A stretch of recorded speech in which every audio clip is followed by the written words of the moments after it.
जगला में जो करे वो करे रात के मिलेला सुकून खाके राजा जी के हाथ के अच्छा लागेला।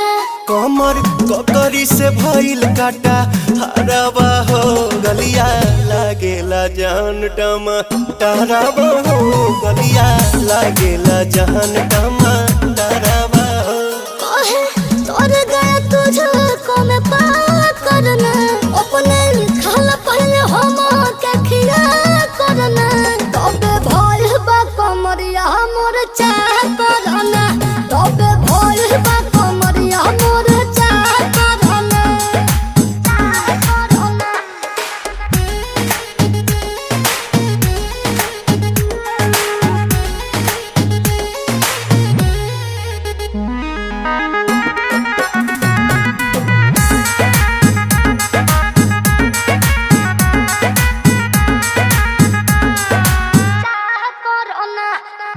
प्रिंस प्रियांशु के प्यार